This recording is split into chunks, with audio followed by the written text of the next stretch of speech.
आपके इस YouTube channel भारतीय भवन 0.1 पर स्वागत है।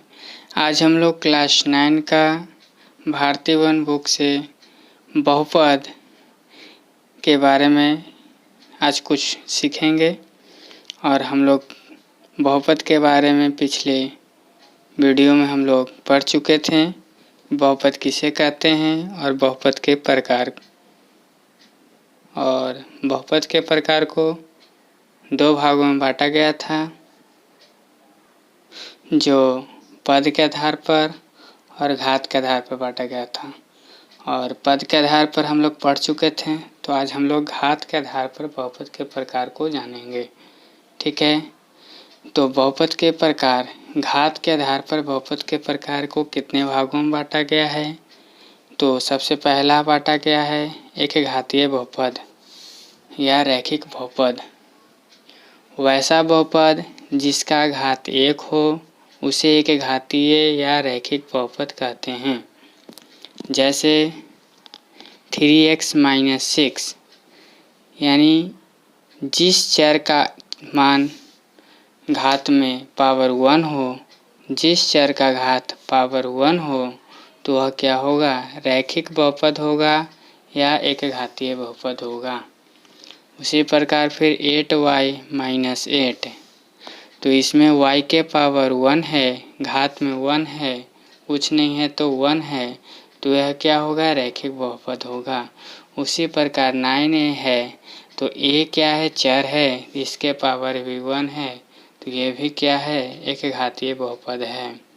ठीक है, और उसी प्रकार √5x - 7 + √3, तो इसमें भी x के पावर 1 है, चर का मान 1 है, तो यह भी एक घातीय बहुपद होगा। अब रैखिक बहुपद का मानक रूप के बारे में देखते हैं। तो रैखिक बहुपद का मानक रूप ax + b के रूप में लिखा जाता है। ठीक है, तो ax + b यानी एक घातीय बहुपद को ax + b के रूप में लिखते हैं। जैसे कि आप देखिए एग्जाम्पल से समझते हैं कि a क्या है, a है जो एक अचर पद है। a क्या, a और b अचर है, a और b, जैसे देखिए यहाँ पे a एवं b कोई अचर पद है तथा a ≠ 0, a बराबर 0 नहीं हो। जैसे कि देखिए 3x + 4, ठीक है, तो यह क्या है, एक रैखिक बहुपद है और इसका मानक रूप होता है ax + b, यानी स्टैंडर्ड फॉर्म जिसको कहते हैं। ठीक है, तो क्योंकि a बराबर 0 हो जाएगा, अगर हम a बराबर 0 रखते हैं तो ax + b में a का वैल्यू अगर हम 0 रखेंगे 0 × x + b और 0 + b होगा, और b ये एक अचर पद है। ठीक है, अगर हम 0 रखते हैं तो यह रैखिक बहुपद नहीं होगा। जैसे देखिए b आ गया, अगर हम 1 के बराबर 0 रखें और b आया यहाँ पे, तो b × x के पावर 0 होगा। ठीक है, इसको ऐसे लिख सकते हैं। तो क्या ये रैखिक बहुपद है? तो रैखिक बहुपद नहीं है, ये रैखिक बहुपद नहीं है, क्योंकि इस चर का मान पावर में 0 है।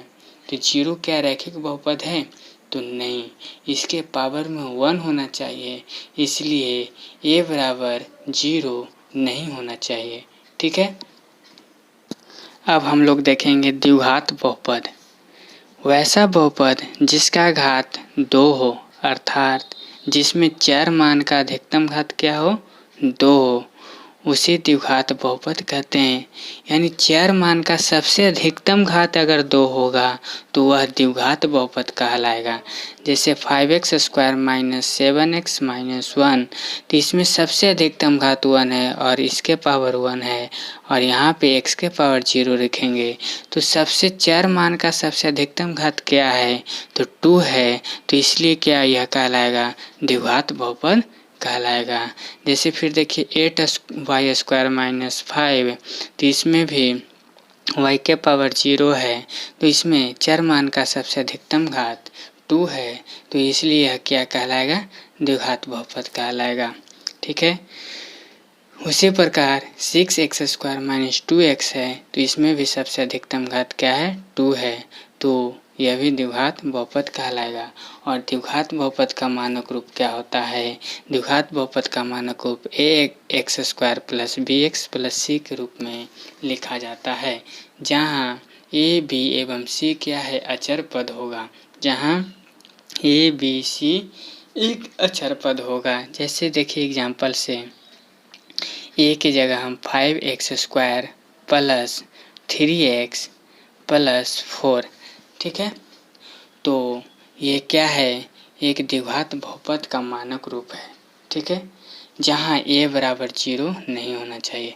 अगर हम a बराबर 0 रख देंगे तो उसी प्रकार जिस प्रकार हम लोग एक घातीय बहुपद में रख कर देखे थे तो रैखिक बहुपद नहीं हुआ था, तो उसी प्रकार हम यहाँ a बराबर 0 अगर रखेंगे तो यह द्विघात बहुपद नहीं होगा। यह क्या हो जाएगा? एक घातीय बहुपद बन जाएगा, ठीक है, तो इसलिए a बराबर 0 नहीं होगा। अब हम लोग देखेंगे त्रिघात बहुपद। वैसा बहुपद जिसका घात 3 हो उसे त्रिघात बहुपद कहते हैं। यानी वैसा बहुपद जिसका अधिकतम घात चरमान का अधिकतम घात क्या हो? 3 हो, उसे त्रिघात बहुपद कहते हैं। जैसे example 3x³ minus 6x minus 5, तो इसमें सबसे अधिकतम घात 3 है, तो इसलिए यह त्रिघात बहुपद कहलाएगा। और 5x के power 3 minus 3x² plus x minus 8, तो इसमें भी सबसे अधिकतम घात 3 है, तो इसलिए यह त्रिघात बहुपद कहलाएगा। त्रिघात बहुपद का मानक रूप। इसका त्रिघात बहुपद का मानक रूप ax³ plus bx² plus cx plus d के रूप में लिखते हैं। इसमें भी जहाँ a, b, c एवं d अचर पद है, a, b, c एवं d क्या है? अचर पद है, और a नॉट इक्वल टू 0 होना चाहिए। अगर a बराबर हम 0 रखते हैं तो यह त्रिघात बहुपद नहीं होगा, द्विघात बहुपद बन जाएगा। इसलिए हम a बराबर 0 नहीं रखेंगे, ठीक है। अब हम लोग पद के आधार पर और घात के आधार पर बहुपद के बारे में तो पढ़ लिए। अब हम इसमें कुछ बहुपद लिखे हुए हैं, ठीक है, और बहुपद लिखे हुए हैं उसी को पहचानना है। जैसे कि 5x² प्लस 2 है, तो पद के आधार पर और घात के आधार पर किस अनुसार बहुपद है? तो 5x² प्लस 2, तो इसमें x² है, तो पद के आधार पर कौन पद है? एक पदी है, द्विपदी है कि त्रिपदी है? तो हम लोग पढ़ चुके थे कि पद के आधार पर जिसमें 3 पद हो, जिस बहुपद में 3 पद हो, 2 पद हो, 3 पद हो या 1 पद हो, तो उसे जिसमें 3 पद होगा उसे त्रिपदी, या जिसमें 1 पद होगा उसे एकपदी, या जिसमें 2 पद होगा उसमें द्विपदी बहुपद कहते हैं। तो इसमें 5x² प्लस 2 में 2 पद है, 5x² प्लस 2 है, तो यह द्विपदी बहुपद कहलाएगा। और घात के अनुसार तो 5x³ प्लस 2 है, तो यह क्या कहलाएगा? त्रिघात बहुपद। इसमें घात कितना है? 3 है, तो यह त्रिघात बहुपद कहलाएगा। उसी प्रकार 9x² प्लस 3x माइनस 6 है, तो इसमें 3 पद है, ठीक है। पद हम लोग पढ़ चुके थे पिछले वीडियो में। अगर आप उस वीडियो को नहीं देखें तो उस वीडियो को देखकर इस वीडियो को आप देखें तो काफ़ी समझ में आएगा, ठीक है। तो 7/2x³, तो यह इसमें एक पद है, इसमें क्या है? एक पद है, तो यह एक पदी कहलाएगा। और घात इसका कितना है? अधिकतम घात x³ है, तो ये त्रिघातीय बहुपद कहलाएगा, ठीक है। उसी प्रकार 2x² माइनस 1 है, तो इसमें 2 पद है, तो द्विपदी कहलाएगा। और इसमें फिर